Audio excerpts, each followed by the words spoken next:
Ketua Komisi Percepatan Reformasi Polri, Jimli Asyidiki kembali menyoroti persoalan ijazah palsu yang hingga kini masih marak terjadi di Indonesia.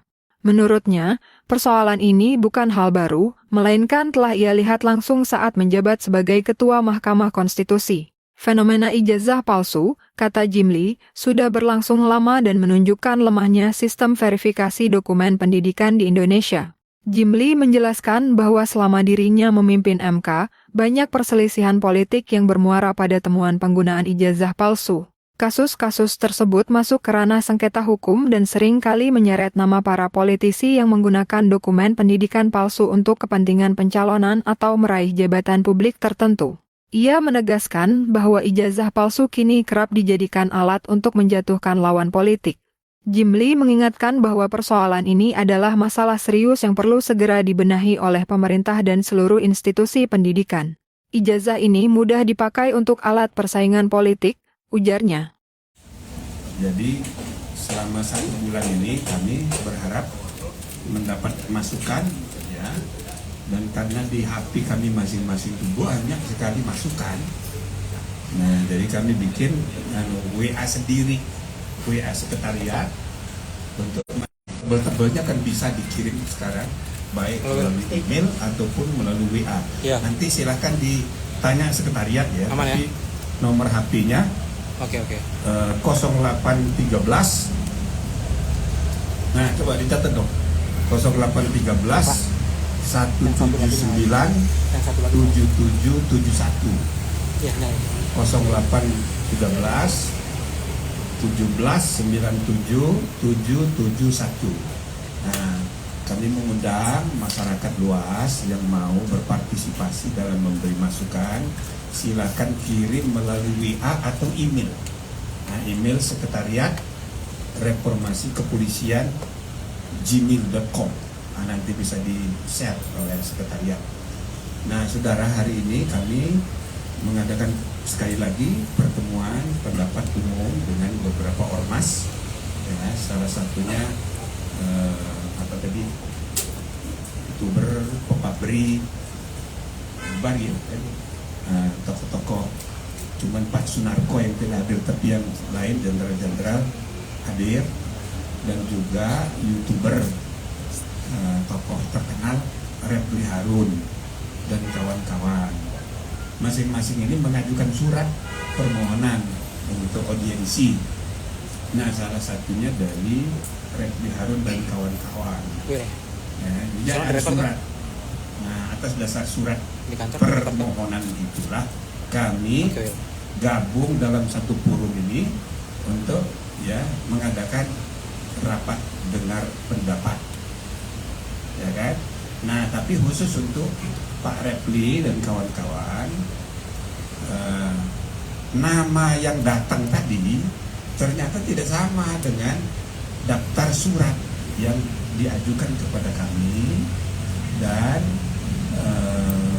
rupanya daftar namanya setelah dikonfirmasi kemarin itu ada nama-nama yang berstatus tersangka.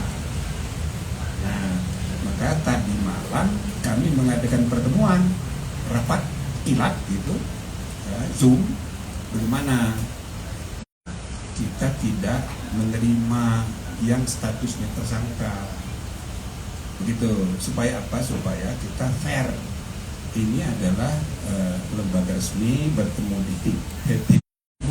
Saya ketua MK pertama tahun 2004, pertama kali ya pilpres dan pemilihan umum yang perselisihannya dibawa ke MK. Itu banyak sekali kasus ijazah palsu, banyak sekali. Gitu loh. Maka tahun 2004 itu syarat menjadi caleg itu SMP. Nah, maka atas dasar pengalaman itulah kami menyarankan kepada pemerintah supaya ditingkatkan dong, jangan SMP, jadi SMA. Maka tahun 2009 pemilunya itu syarat caleg itu SMA. Ternyata tetap banyak juga ijazah palsu itu. Dan kemarin terakhir 2024, 20 tahun kemudian, terakhir kasus pilkada kemarin, dari 40 yang disidang substansinya oleh Mahkamah Konstitusi, 7 diantaranya berkaitan dengan ijazah palsu. Jadi saudara, ijazah ini adalah ya masalah serius di Indonesia. Jadi mudah dipakai untuk alat persaingan politik. Dan yang kedua, ini tandanya administrasi perijazahan kita bisa, kami udah putus. Nah, muncul ide-ide, antara lain misalnya Pak Asgaf tadi mengusulkan, bagaimana bisa nggak mediasi? Oh bagus itu, coba tanya dulu, mau nggak mereka dimediasi?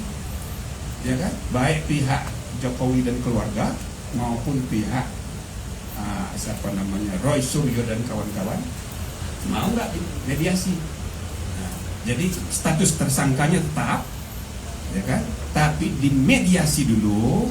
Kalau misalnya ditemukan titik temu, ya kan? Ya bisa nggak lanjutkan pidananya. Tapi kalau seandainya tidak berhasil, ya lanjutkan nggak apa-apa. Tidak ada forum lagi yang bisa membuktikan keaslian atau tidak aslinya. Ton tidak bisa, perdata sudah di Solo, ya tinggal pidana.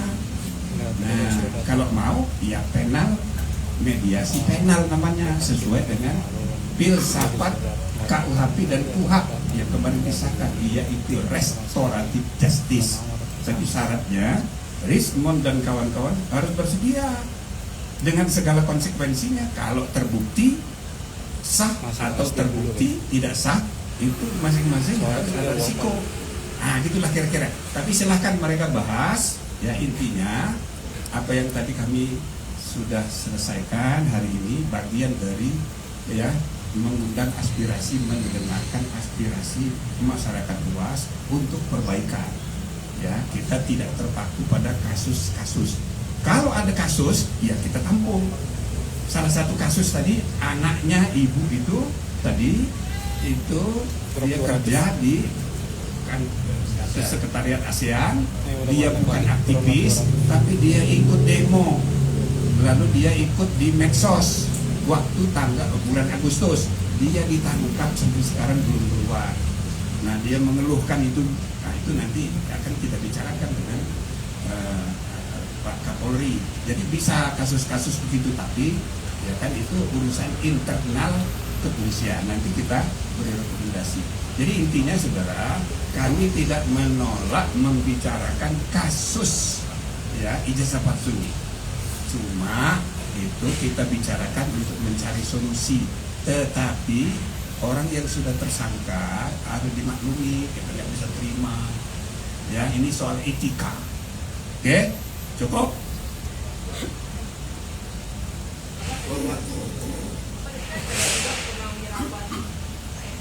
Ada. Ya, mereka punya aspirasi sebagai purnawirawan untuk perbaikan polisi, karena mereka kan juga sekarang sudah jadi warga sipil, ya kan? Ya, tidak apa-apa kita diskusi perspektif alumni TNI, ya tentang kepolisian. Kan saya bercanda aja, karena ada juga perspektif alumni polisi tentang TNI, ya kan? Apa-apa diskusi. Ya, kita tukar pikiran mengenai perbaikan Polri. Jadi masukannya bagus semuanya. Oke, kita terima, nanti kita petakan. Cuma Pak Sunarko yang tidak hadir tadi, tapi yang lain hadir semua. Angkatan Laut, Udara hadir semua. Apa saja masalah yang dibahas oleh Panglima TNI? Mau tambah Pak Mahfud, Pak Oto?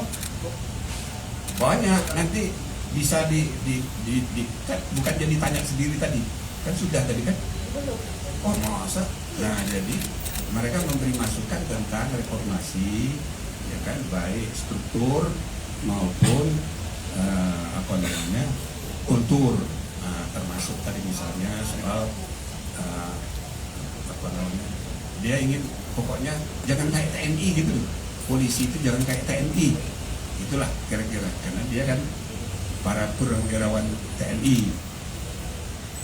Oke, gitu. Prof, izin Prof, ingin bertanya tadi Pak Faisal kan sudah mengusulkan terkait dengan konsep Polri yang seharusnya berada bahwa Kementerian keamanan, Kementerian Keamanan atau Pertahanan atau dan lain-lain. Iya, itu banyak di mana-mana, tapi bagus. Kita tampung tadi, tapi kan kami belum tuliskan. Ya kan alternatif aja.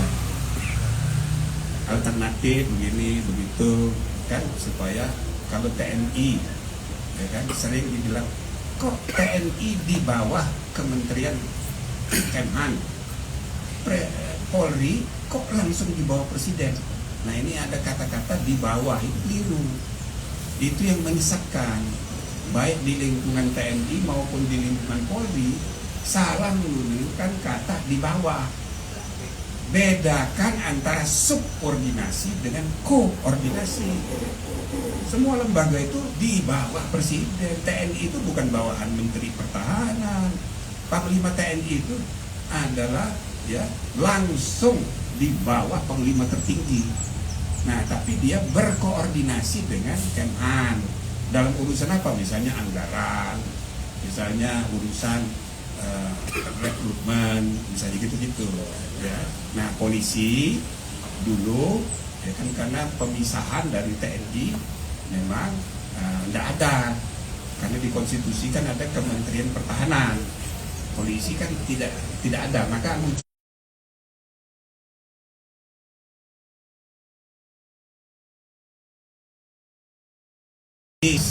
untuk urusan seperti Kemhan itu.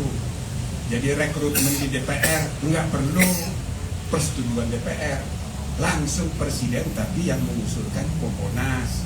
Kompolnasnya diperkuat fungsi pengawasan, misalnya gitu. Ada lagi usul lain, dah ini dibagi aja untuk penegakan hukum, koordinasinya Menteri Hukum, koordinasi yang itu Menteri Dalam Negeri. Wah, hasil banyak, itu alternatif. Ya, enggak apa-apa, nanti kami bahas. Oke, sabar. Kalau anggota wanita udah seminggu ya. Ya ini Presiden sangat sibuk, jadi kami lagi berunding bagaimana baiknya tidak usah pakai pelantikan. Itu cukup diambil sumpah internal saja di depan ketua komisi.